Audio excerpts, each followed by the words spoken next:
નવસારીના ગણદેવીમાં સતત વરસાદથી પૂર જેવી સ્થિતિ સામે આવી છે। બિલીમોરા શહેરના દેસરા વિસ્તારમાં પાણી ભરાયા છે। કાવેરી નદીની જળ સપાટીમાં નોંધપાત્ર વધારો થયો છે। નીચાણવાળા વિસ્તારોમાં પાણી ભરાવાની શરૂઆત થઈ છે। રેલવે અંડરપાસ પાણીમાં ગરકાવ થતા લોકોને હાલાકીનો સામનો કરવો પડી રહ્યો છે। વધુ વિગતો સાથે નીલ નાયક સમાચાર જોડાઈ ચૂક્યા છે ફોનલાઈન ઉપર। નીલ, નવસારીમાં જે પ્રકારે વરસાદનું એલર્ટ જાહેર કરવામાં આવ્યું છે, અત્યાર સુધીમાં કેટલા ઇંચ વરસાદ વરસ્યો અને હાલ તંત્ર તરફથી કેવા પ્રકારની તકેદારી રાખવામાં આવી રહી છે?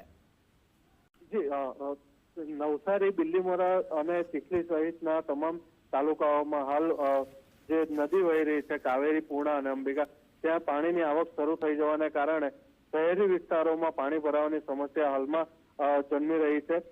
નવસારીના શાંતાદેવી વિસ્તાર હોય કે વિજલપુર વિસ્તાર હોય, ત્યાં હાલમાં ઘૂંટણસમાં પાણી ભરાઈ ચૂક્યા છે। જ્યારે બિલીમોરા શહેરના દેસરા વિસ્તારમાં પાણી ભરાઈ જવાને કારણે 25 થી 30 લોકોનું રેસ્ક્યુ કરીને તે લોકોને સ્થળાંતર કરવામાં આવ્યા છે। આ સાથે જ એસડીઆરએફની ટીમને પણ ત્યાં તૈનાત કરી દેવામાં આવી છે।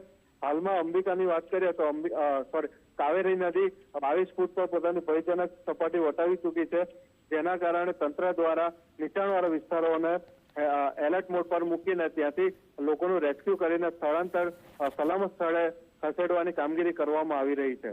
જી બિલકુલ નીલ, આભાર વિગતો બદલ।